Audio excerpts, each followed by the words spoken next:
I would refer to several views this thing about what Eckhart Tolle calls the ego, or that voice in your head that you can mistake for your real identity and how it's often running our lives. I was wondering, again, what practical steps some of you may have to notice that voice in your head and work with it. I see Dr. Lennox nodding, and I've gone to some of your dream circles, and what you seem to do is you seem to let people explore their various components of who they really are through their dreams. You want to talk about that one? Well, I want to address first the idea of what's a practical way of getting out of one's head. You know, your head is your enemy. You know, hell, heaven, hell. Our conscious mind is this much of who we are, this much, and this is everything. This is everything you will ever think is in this little tiny bit, and we are this much. This is who we truly are. But you can't even consider this without using this. This is everything. This is it. So one of the things that I love about dreams is dreams bring us instantly into the three-dimensional, the five-dimensional sense of self. We are fully ourselves in that sort of magnificent. And then we wake up and we have to go back to this place to consider the dream. But one of the things to appreciate about the dream state is that it is vibrating in that other invisible self. And it's doing its job by itself. In other words, you don't even have to be remembering your dreams for your soul to be expanding. That's what dreams are there for. That's what they're doing, even if you don't remember them. That's their purpose. If you remember a dream and spend a little time ruminating on it, it's like stimulating this invisible part of you a little bit more. If you speak to someone about that dream and just have a dialogue about it, you're stimulating it even more. What happens when we stimulate things? Well, they get bigger, or, you know, okay, I have to remove myself from decorum, but you understand that stimulation by itself is just a good and grand thing. Perhaps the most engaging thing one can do to stimulate the dream life is to respond to your unconscious mind in the same creative language that it's speaking to you. Draw it, write a poem about it, dance around the living room. The dream circles are designed to have a group experience of that stimulation. So while it's this part of our mind, this part of our mind is designed to tell you if you need a sweater. That's about it. That's its value. The rest is all about what's happening in the heart space and in the moment and in the breath. Everything you need to know. Your mind will take care of you if you're about to cross the street and there's a truck coming down the way very fast. You don't have to worry about it. But other than that, you don't have to be thinking really about anything, including and especially your to-do list.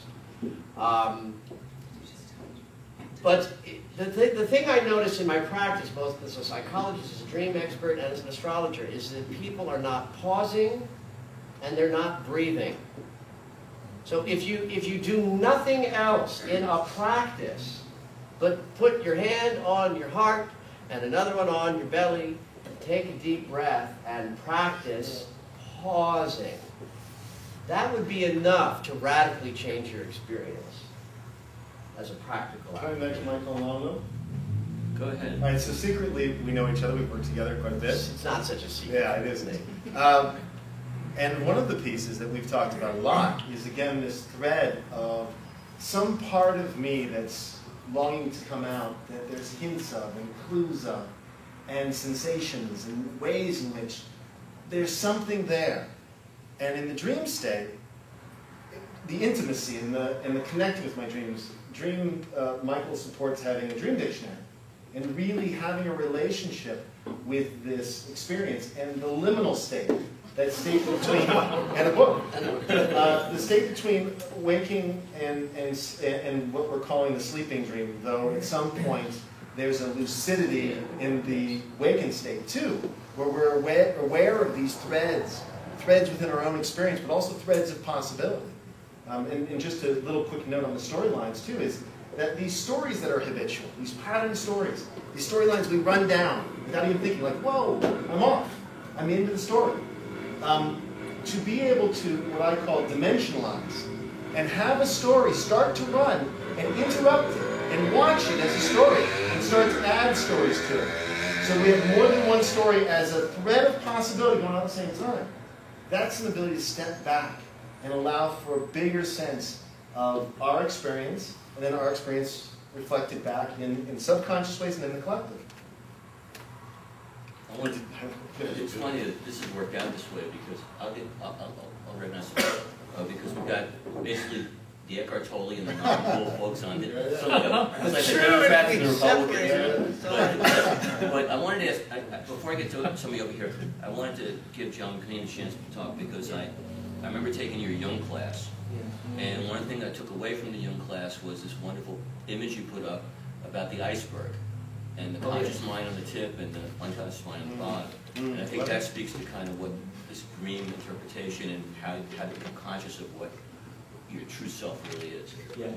Decades ago, before the Google was invented, somebody gave me a poster on paper of an iceberg that everybody now knows, and it's called Hidden Depths. You've all seen this, right? At this point, where there's a little bit of an iceberg above, and then you can see, it's like a wide shot of an iceberg, the whole iceberg. I call that the tip. The tip of the Tip of iceberg, the and then everything down Below there. the waterline. Below the waterline. And I keep that poster for the last 12 years with me. It's always in my classroom. Because the teeny, like, the top 2 snowflakes on the top of the iceberg is what we think everything is. And then there's other garden variety, conscious awareness.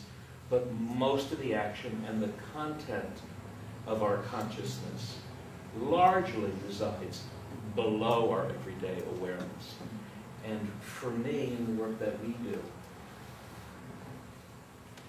unearthing the content of what's below the waterline is so important, because that continues to dictate the ongoing story endlessly.